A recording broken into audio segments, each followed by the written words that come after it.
Okay, in this lesson, we're talking about what do factories really care about. First, let's look at what do brands usually care about. Brands care about design, price, and quality. And of course, the factories must produce exactly as per the design. They must hit the price that they agree to, and they must produce the quality. Otherwise, you won't do business with them. But there are other things that the factories care about that you may not know. One is they really care about repeat orders. They care about good communication, minimal changes, your ability to pay, and low development costs. So let's talk about each one. One question that the factories might ask that might catch you off guard is, what is your annual production schedule?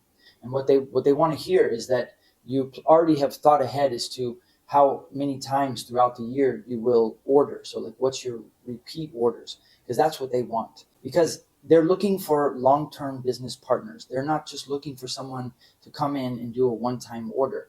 And part of the reason is that in the beginning, there's a lot of expenses to do for development, and they lose money on the first order. So they're interested in your repeat orders. So keep that in mind.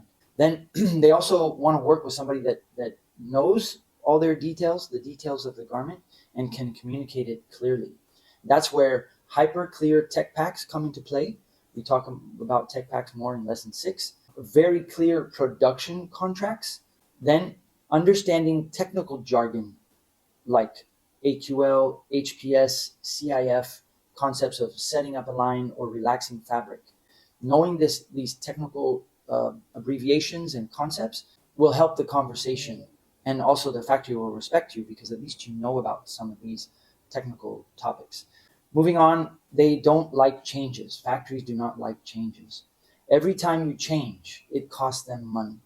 It eats into their profits. So try your best to be as well prepared in advance, and just be aware that every time you ask for a change, you basically owe the factory a favor, because at that moment, all the work that they've done up until that moment is lost, and that's time, and time is money.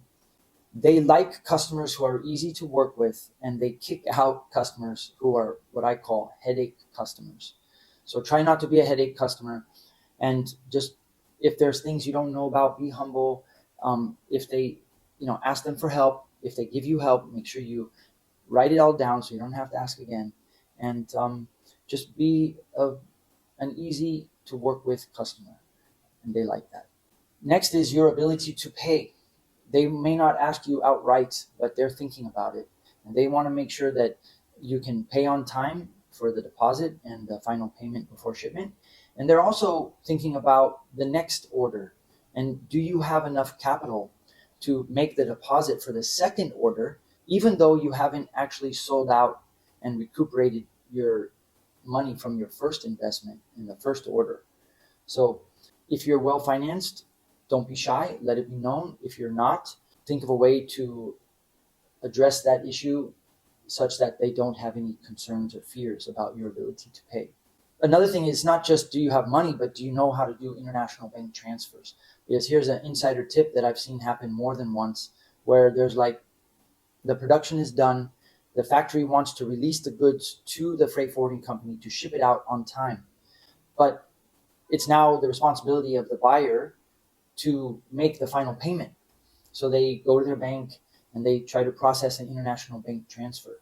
Often, the first time you do an international bank transfer, there are problems. It could be just one number or one letter on the form that you fill out to submit to the bank, and then that payment gets stopped or delayed.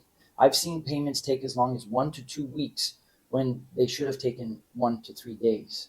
So just be aware of that, and maybe work with your bank in advance and do like a trial, do a $5 payment through your bank to make sure that it goes through smoothly.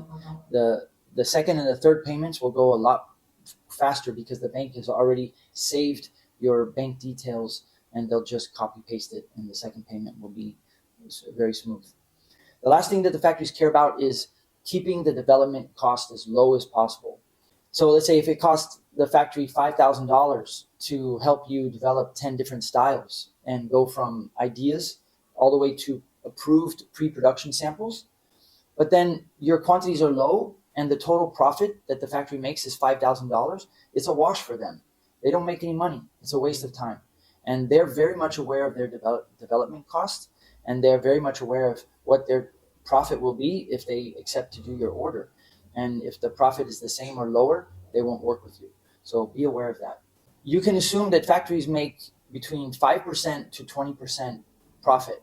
Let's say you're doing 500 pieces and you're doing 500 t-shirts, and each t-shirt the factory's charging you $5, and they make 20% profit. So that means they make $1 profit per t-shirt, and you make 500. That means they only make $500 profit.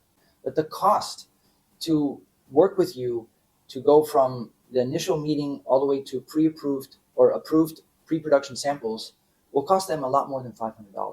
And that's why doing small quantity in any country, anywhere in the world, doesn't make business sense, because the factories lose money because the development costs are greater than their net profit. So keep that in mind. Okay, so what do factories care about? Repeat orders, good communication, minimal changes, your ability to pay, and low development cost. In the next lesson, we're going to talk about how to calculate your target price. See you there.